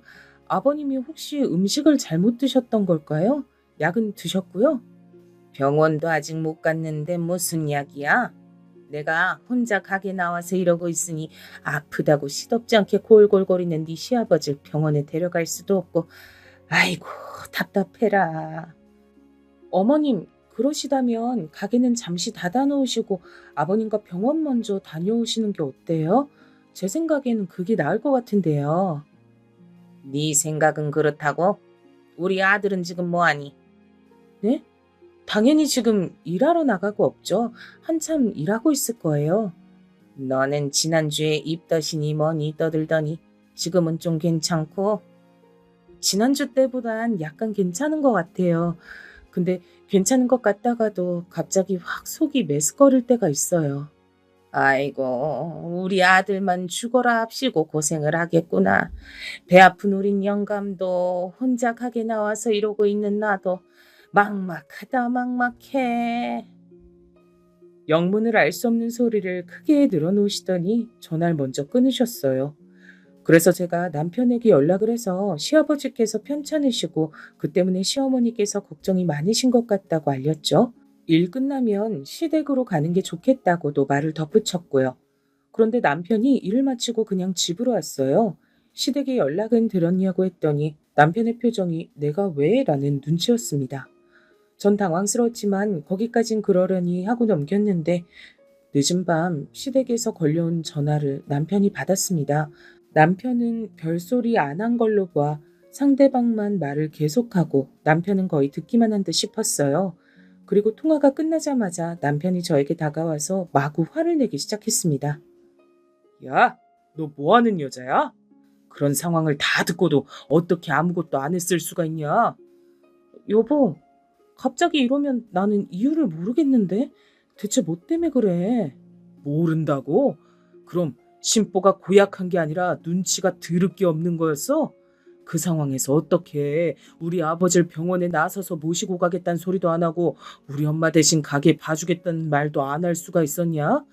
난 네가 밟아도 찍소리 안 할 만큼 차분하고 뭘 시켜도 군말 없이 따르는 종년 유전자를 가지고 있다고 하길래 그게 너무 마음에 들어서 결혼한 건데 네가 벌써부터 이따위로 굴면 곤란하지. 남편은 화가 나서 미치겠는지 목까지 빨개진 채로 씩씩거리며 말했습니다. 저는 너무 큰 충격을 받았고 몸이 막 저절로 떨려왔어요. 이런 일로 크게 화를 내는 남편의 다혈질적인 면모가 무서웠고 이런 상황을 얼른 피하고 싶다는 생각만 들어서 무조건 미안하다고 사과를 했습니다. 남편은 저를 향해 실망이다라는 말을 했고 저는 제가 정말 잘못을 한 것 같다는 생각이 들었어요. 원하시는 바를 직접적으로 말씀은 안 하시고 제가 알아서 해주시길 바라셨던 시어머니의 태도를 원망할 정신도 없었던 듯 싶어요. 어찌 보면 정말 별것도 아닌 이 사건 이후로 제가 많이 꼬인 상태에 처하게 됐습니다. 임신한 몸을 이끌고 시댁에 자주 드나들어야 했거든요. 시부모님께선 뱃속의 손주가 할아버지 할머니 집에 놀러 오는 걸 무척이나 좋아할 거라고 그런 말씀을 자꾸만 하셨어요. 저는 그 당시 성격상 장사와는 체질이 맞지 않았는데도 저를 문구점에 달랑 앉혀놓으신 채 외출들을 하시기도 했습니다. 참고로 신혼집하고 시댁이 썩 가깝지도 않았어요. 그런데도 제가 이렇게 왕복을 했어야 했던 거예요.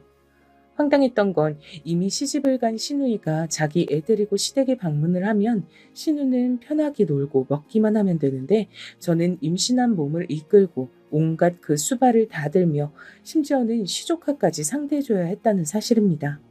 시댁에 가서 전 좋은 일이 없었고 몸도 슬슬 무겁기도 해서 별로 안 가고 싶다고 남편에게 그랬었죠.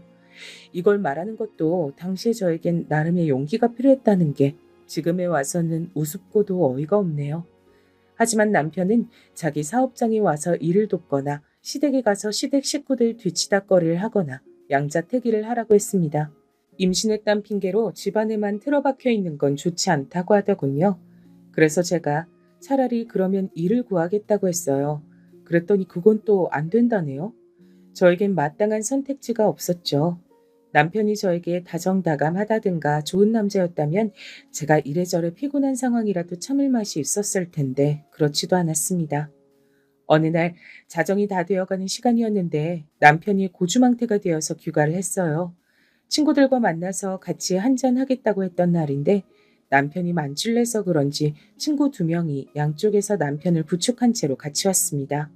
그 2사람도 당연히 얼큰하게 취해 있었는데 그때 저를 향해서 한 말이 있었어요. 아, 인간적으로 너무 불쌍하다. 결혼을 해도 어떻게 이런 놈하고 결혼을 하셨을까? 술 좋아하지, 담배 좋아하지, 여자는 더 좋아하지. 내 친구지만 이놈은 진짜 나쁜 쪽으로 난 놈인데 세상에 이런 놈도 결혼을 다 해서 마누라였고 그 마누라를 임신시켰다는 게 나는 기가 막히다고 봅니다. 세상이 대체 어떻게 돌아가는 거야? 낄낄거리더니 저에게 꾸벅 인사들을 하고 흥겹게 콧노래를 부르며 돌아섰어요. 당시 신혼집은 복도식 아파트였습니다. 이웃들이 서로 누구가 사는지 거의 다 알던 때였고요. 조용한 밤에 그렇게 시끄러운 소리가 울렸으니 이웃들도 들었겠죠. 제 얼굴이 뜨거워지는 게 느껴졌어요. 인사불성이 된 남편이 그 순간 추악하게 느껴졌습니다. 오죽하면 조용하디 조용했던 제가 이튿날 남편을 붙잡고 따졌을까요? 여보, 솔직히 말 좀 해봐. 대체 밖에서 뭐하고 다니는 거야? 어떻게 몸을 쓰고 다니는 거냐고. 하, 여자가 어디서 남자 하는 일에 참견을 해. 남자가 바깥 일하다 보면 이런저런 변수도 생기고 그러는 거야. 주제넘게 참견질 하지 마. 그거 아주 재수 없으니까 그냥 입 닥치고 살아. 참았던 눈물이 샘솟던 순간이었어요. 하지만 저는 이를 악물고 눈물이 흐르는 것만은 버텨냈습니다. 마지막 남은 자존심이었던 건지 남편의 그런 고압적인 태도 앞에서 눈물을 흘리고 싶진 않았어요. 앞으로 더욱 꿋꿋하게 굴어보겠노라 다짐했습니다. 그러나 이 바보 같은 다짐이 무너지는 때가 곧 왔으니 몇 주 뒤 김장 때였어요. 몸이 무거워진 임산부를 시댁에선 기어이 불러냈습니다. 그리고 작은 바가지 같은 간이 의자에 앉아서 하루 종일 고생을 한 대가로 저는 쓰러졌으며 유산을 하고 말았습니다. 병원에서 저를 향해 시어머니께서 하셨던 말이 잊혀지지가 않아요. 너는 그렇게나 몸이 안 좋고 힘들면 그렇다고 말을 했어야지. 왜 이런 미련 곰탱이처럼 굴어서 불쌍한 우리 집 앞 손주를 떠나보내? 학교 다닐 때 제가 얌전하고 글쓰기를 좋아한다는 이유로 저를 괴롭혔던 애들이 있었죠. 나중에 선생님께 그 행각이 걸렸을 때 그 애들이 내놓은 변명이 저런 거였습니다. 제가 하지 말라고 외쳤다면 자기들도 저를 안 괴롭혔을 거래요. 제가 하지 말란 소리를 안 했을까요? 했습니다.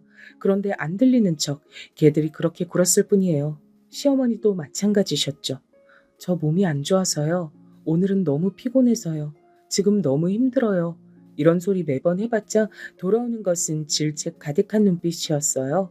고작 이런 것도 못 견뎌내서 우는 소리를 하는 거냔 책망이었죠. 본인도 잘한 거 하나 없으면서 남편은 자기 가족들한테 모든 탓을 돌렸습니다. 자기가 저한테 사과하기 싫으니까 그렇게 군 거 전 알고 있었어요. 하지만 그렇게 해서 시댁과 멀어질 수 있다면 저로선 고마웠기에 그냥 가만히 있었던 겁니다. 뱃속의 생명을 잃고 나서야 시댁과 거리를 벌릴 수 있었네요. 너무나도 못난 엄마여서 떠나간 아기에게 미안했습니다. 죄책감이 말도 못했어요. 이렇게 힘들었을 때 친정에도 힘든 일이 있었어요. 제 친정 오빠 말이에요. 원체 몸이 안 좋은 사람이었는데 결혼한 뒤로 자기 처자식 위하겠다고 일을 악물고 일을 나가며 열심히 살다가 건강에 제대로 또 이상이 생기고 말았습니다. 병원 신세를 지게 됐어요. 새언니가 덕분에 고생을 그때 많이 하면서 살았죠. 친정 부모님께선 결국 그런 상황이 마음이 편하실 분들이 아니었기에 새언니에게 너무 미안해 하시면서 당신들께서 더욱 열심히 일을 하셨습니다. 그런 판국이었기 때문에 제가 겪은 유산의 전말을 저는 친정에 다 드러내 보일 수가 없었어요. 저는 애써 전 괜찮아요 라는 말을 했을 뿐입니다. 저까지 걱정거리를 얹어드리고 싶진 않았어요. 하지만 유산의 아픔, 그간 쌓여온 스트레스들로 인해 전 가만히 있어도 심장이 막 두근거리고 가끔 식은땀까지 나기 시작했죠. 그래도 친정 식구들에게 달려가서 저 힘들다고 부르짖을 수가 없었어요. 친정에 또 힘든 일이 생겼거든요.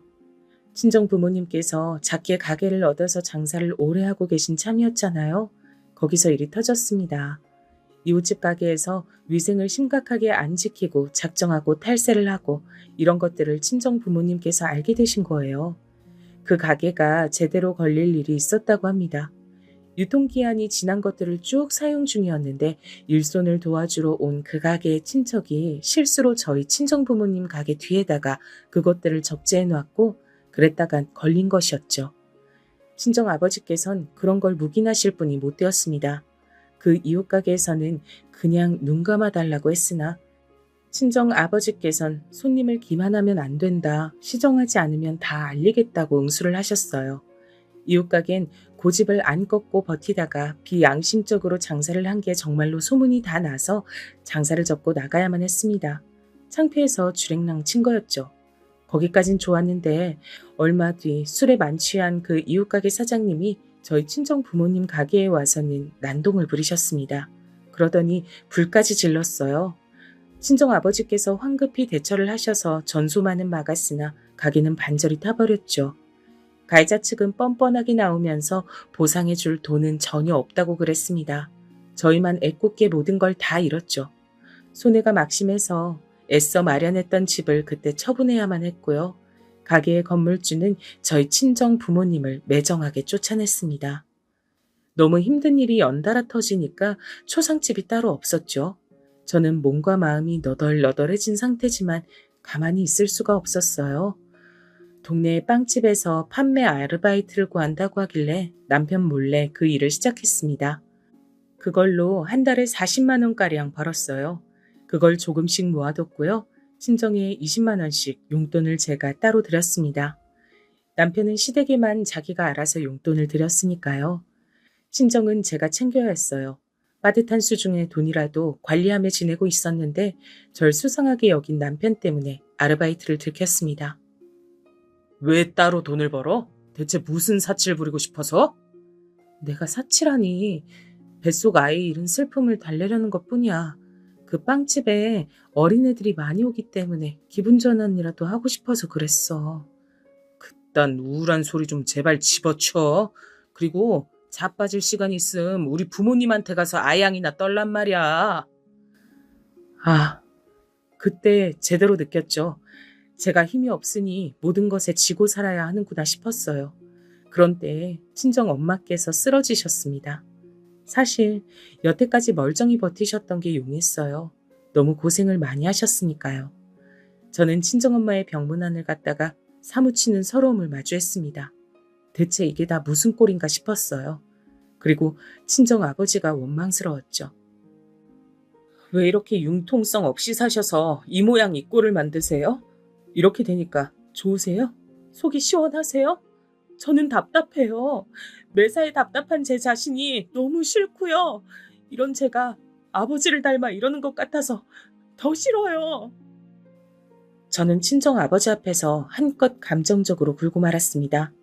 그간 억눌렀던 게 터졌던 모양이죠. 제 앞에서 친정 아버지께선 고개를 푹 숙이셨어요. 그저 미안하다고 하실 뿐이었죠. 저는 대답도 없이 돌아섰습니다. 너무나도 힘든 일들 뿐이었지만 그나마 언니가 병원비를 많이 보태줘서 망정이었어요. 그래도 갚아야 할 병원비가 남아있었죠. 당장의 생활비도 문제였고요. 한숨을 몰아쉬던 저는 자기가 든든한 거래처 하나 덕분에 유유자적하게 마음이 놓인다고 자랑이나 해대는 남편을 바라봤습니다. 저렇게 자랑질을 할 정도라면 좀 도와주지 않을까 싶어서요. 친정 얘기를 조심스레 꺼내봤죠. 도와달라 그랬어요. 하지만 남편이 코웃음을 쳤습니다. 아니, 절대 안 돼. 이유가 뭔지 알아? 그럴 때 한 번 도와주면 끝이 없거든. 도움 없이 호되게 당해봐야 정신을 차리는 부류가 있어. 바로 장인어른 같으신 분이지. 하여간 답답하신 양반. 날 봐. 천박하니 어쩌니 소리 들어도 술자리 몇 번만 잘 가져도 인간관계 잘 맺고 잘 나가잖아. 장인어른이 편법이 뭔지 좀 배우실 필요가 있어. 사는 방법을 영 모르시는 양반일세. 그때 저는 머리 뚜껑이 열린다는 게 뭔지 태어나서 처음으로 체감했어요. 어처구니 없는 시댁 식구들, 불쌍하게 떠난 뱃속의 생명, 처음부터 지금까지 오만방자하기만 한 낭편. 이 모든 요소들이 제 머릿속에 섞이더니 이내 펑 하고 터졌습니다. 열받아서 다음날 카드 챙겨다가 은행 가서 100만 원을 인출했어요. 심장이 이상하리만치 세게 뛰더군요. 하지만 후회되진 않았습니다. 곧장 친정 아버지께 가서 생활비로 쓰시라며 드렸어요. 자식이 이럴 때 100만 원도 못 내놓으면 말이 안 되는 것 같아서요. 그리고 일전엔 제가 실언했어요. 죄송했어요, 아버지. 제가 100만 원이 아니라 200, 300을 내놓는 딸이었어야 했는데 제가 못난 건 생각도 안 하고 아버지 탓만 했네요. 친정 아버지께선 봉투를 쥔 손이 떨리는 걸 감추시려는 건지 얼른 손을 뒤로 하셨어요. 저는 그걸 보고도 못 본 척 굴었습니다. 괜히 헛기침을 하시며 잘 지내냐고, 집은 안 덥냐고 그런 말씀이나 하셨어요. 저도 머쓱하게 집에 바람 잘 통해서 괜찮다는 답변이나 드렸죠. 친정아버지께서 생각이 많아 보이는 얼굴을 하셔서 저는 곧장 돌아서서 나왔습니다. 그리고 그날 저녁 집에 온 남편이 유심히 저를 살폈어요. 오늘은 왜 징징거리는 소리도 안 하고 표정도 태연한 거냐고 묻더군요. 사람 얼굴에서 그게 드러나는구나 싶었네요. 어차피 시간 문제일 뿐 들킬 게 뻔해서 전 이실직고 했습니다. 낮에 친정에 다녀왔어. 아버지한테 100만 원 갖다 드렸고 생활비 하시라고. 그러자 남편이 저녁 밥상을 뒤집어 엎었습니다. 늦어지는 남편의 귀가 때문에 국을 또 따로 데우고 신경 써서 차린 밥상이었는데 엉망이 되었지요. 마치 저희 부부의 모습 같았습니다. 네가 뭔데? 도대체 너 따위가 뭔데? 감히 내 허락도 없이 그런 거야? 상의도 아니고 허락이라니 씁쓸했습니다. 전 제가 따로 조금씩 모아둔 돈이 있으니 그걸로 채우면 남편 돈을 쓴 건 40만 원 정도밖에 안 되는 셈이란 이야기를 차분하게 꺼냈어요. 그리고 어떻게 자기 처가에 100만 원도 못 주냐면서 남편을 향해 사람이 너무한다는 얘기도 해버렸습니다. 그러자 남편이 무섭게 눈을 부릅뜨며 가까이 다가왔어요. 기어오른 여잔 딱 질색인데 너 지금 내 심기를 무진장 불편하게 만들고 있어. 눈 안 깔아? 너 오늘 내 손에 죽고 싶냐? 여름날이었고 복도식 아파트의 현관문은 반쯤 열려 있었습니다. 그리고 남편이 저를 밀친 다음 제 뺨을 세게 내려치려던 순간에 친정아버지께서 들어오셨어요. 지금 이게 뭐야? 무슨 일이야? 저는 친정아버지의 등장에 깜짝 놀랐다가 그 손에 들린 수박을 보고 눈시울이 시큰해졌습니다. 남편은 굉장히 멋쩍어하면서 연락도 없이 왜 오셨냐고 중얼거렸죠. 친정아버지께선 품에서 봉투를 꺼내 바닥에 던지셨습니다. 복도식이다 보니 집에 가까워지면서 저희 부부 대화를 다 들으셨던 거예요. 100만 원이다. 이거 그대로 돌려줄 테니 이거 받고 우리 막내딸한테서 떨어져라. 뭐예요? 지금 이혼이라도 말씀하시는 건가요? 뭐 하나 할 줄 아는 거 없는 여자가 이혼녀 딱지까지 달고 어떻게 살겠어요? 그건 니놈 알바가 아니야? 우리 딸 고생 많았지? 얼른 가자. 저는 친정 아버지의 부름에 고개를 막 끄덕였습니다. 당황한 남편을 남겨두고 친정에 왔습니다. 수박은 하나도 안 시원했는데 엄청 달고 맛있었어요. 다들 그럽디다. 그때 수박이 인생에서 최고로 맛있었다고요. 남편과 시댁 모두 난리쳤어요. 제 주제에 먼저 이혼을 입에 올린 게 건방지단 거였죠. 그때 언니가 묘수를 냈습니다. 친정에 빚이 너무 많아서 결혼 생활 힘들다는 핑계를 대라는 것이었어요. 그 방법으로 편하게 이혼했습니다. 이를 갈던 남편은 빚이라는 글자에 조용해지더니 부랴부랴 저와 이혼 도장을 찍었죠. 제 결혼 생활에 이모저모는 친정아버지와 언니한테만 자세히 알렸습니다. 친정아버지께선 도저히 그놈을 용서 못하겠다고 하셨죠. 저는 속으로 그래봤자 어쩌겠어요 라고 생각했는데 놀라운 일이 벌어졌어요. 친정아버지께서 전 남편놈이 하던 사업의 최대 거래처, 즉 목숨줄이었던 곳에 찾아가서 읍소를 하신 겁니다. 그놈과 거래를 끊어달라고 막무가내로 하소연을 하셨어요. 그러자 그곳에선 당연히 불청객인 친정아버지를 쫓아내려고 했고 그대로 쫓겨날 위기에 처하셨던 친정아버지를 향해 누군가가 어라 하는 소리를 냈다고 합니다. 그 사람은 바로 그곳의 사장님이었어요. 아, 긴가민가 했는데 맞네요. 나 모르겠습니까? 우리 예전에 같이 일했었는데. 알고 보니 예전에 친정아버지께서 부당하게 일을 그만두셨던 옛 직장의 동료였던 겁니다. 그때 그분도 함께 부당한 처사를 당하셨고요. 그래서 그분은 반발심에 남은 기간은 하는 둥 마는 둥 일을 하셨는데 그때 친정아버지 혼자서 일전보다 더 열심히 하는 것을 보고 미련하다고 생각하셨다네요. 직장 앞으로 모친 형수가 찾아와서 돈 얘기한 거 소문났었는데 결국 들어줬다는 후문을 접했을 때도 역시 미련하다고 생각하셨고요. 그런데 그 후로 살면서 종종 친정아버지 생각이 나셨다고 합니다. 그렇게 미련할 정도로 우직하게 열심히 나아가는 사람이 세상에 정말 몇 없더라고요.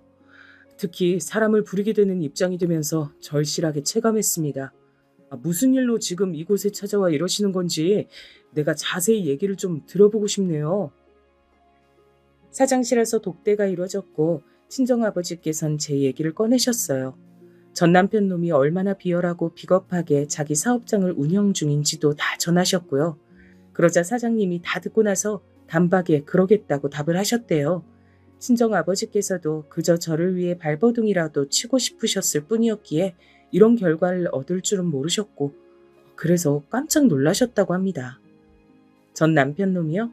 당연히 그 이후로 사업장이 휘청거렸고 얼마 못 버티고 망했어요. 술자리로 이어간 인맥들은 그놈이 가장 어려울 때 모두 등을 돌렸다고 하더군요. 전 남편 놈이 폐가 망신한 것의 속 시원함과 신기함을 동시에 느끼고 있을 때였어요. 큰아버지께서 쓰러지셨습니다. 갑자기 길 가다가 그렇게 되셨다고 해요.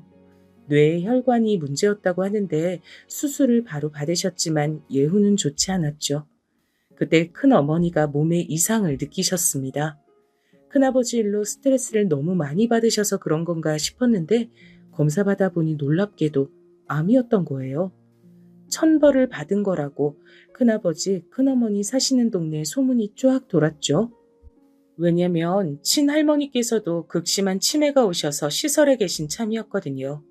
저희 집을 등쳐먹었던 그때의 일, 그것 때문에 떳떳하지 못해서 큰집은 늘 남의 눈치를 보면서 살았다고 합니다. 영원한 비밀은 없는 것인지 사는 동네마다 자꾸 가족 돈을 도둑질한 집이라는 소문이 돌아서 힘들었다네요. 큰아버지께선 결국 돌아가셨고요. 큰어머니께서도 암이란 걸 아시고 나서 8개월 만에 돌아가셨습니다. 그리고 돌아가시기 전에 저희 친정 부모님을 향해 정말 미안하다고 사죄를 하셨고요. 오직 미안하단 마음뿐이야. 그땐 내가 정말 왜 그랬을까? 당장에 돈이란 것만 보고 내가 눈이 멀었었어.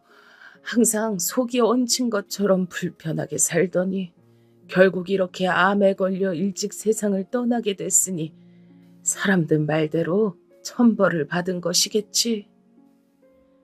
큰어머니께서 가쁜 숨을 몰아쉬시며 흐려진 초점으로 그렇게 중얼거리셨을 때 친정 부모님께선 서로의 손목을 꽉 잡으신 채 일심동체로 용서한다는 대답을 하셨다고 합니다.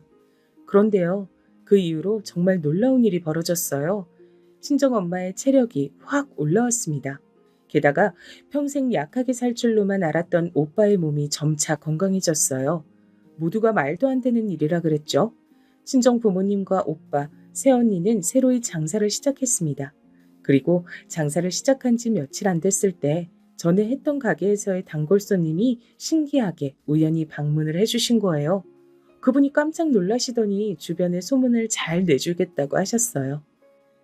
늘 양심적으로 장사를 하시는 분들인 거 단골인 내가 제일 잘 알았죠. 아이고, 다시 이렇게 뵙게 되니 반갑습니다. 내가 여기로 다시 단골할게요. 소개시켜주고 욕먹을 집이 절대 아닌 거라니까 주변에 소문도 잘 내겠습니다. 그러더니 손님이 막 늘어나기 시작했어요. 금세 장사가 잘 되었죠. 친정아버지께서 어느 손님과 대화를 주고받다가 막내딸이 이러저러해서 혼자다라고 하셨는데 그 손님이 그렇다면 주선을 해주고 싶다고 하신 거예요. 너무 갑작스러웠죠. 하지만 정말 괜찮은 청년이라는 소리에 호기심이 생겨서 한번 만나봤습니다. 그리고 고민 끝에 재혼을 하게 됐죠. 저랑 동갑인데 결혼하고 나서야 말을 놨습니다. 사람에 대한 기본적인 예의가 바르고 매사에 신중한 남자예요. 시댁도 정말 좋고요. 시부모님께선 며느리 부담시킬까봐 먼저 연락하시는 것도 고민하시는 분들이세요. 시댁에 가면 버선발로 마중을 나오십니다. 처음부터 그러셨고 세월이 많이 흐른 지금까지도 그러시네요. 제가 점심때 도착하게 간다고 한다면 아침부터 단장 다 마치고 집안 깨끗하게 쓸고 닦으시고 시계만 보며 저를 기다리셔요. 손주들보다 며느리가 이쁘다고 해주시고요. 너무나도 고마운 일입니다. 아, 참고로 저희 친정 부모님 아직까지 두 분 다 건강하시고요. 이제 가게는 새언니가 진두지휘를 하고 있으며 오빠가 뒷받침 역할이에요. 언니하고 형부도 재밌게 잘 사는 중이고요. 우여곡절 끝에 찾은 마음이 편안한 일상은 어쩌면 스스로의 신념을 중요시하는 친정아버지께서 쌓아 올려주신 것일지도 모른다는 생각이 사연글을 마치는 동안 드는 중인데요. 여러분의 생각은 어떠신가요?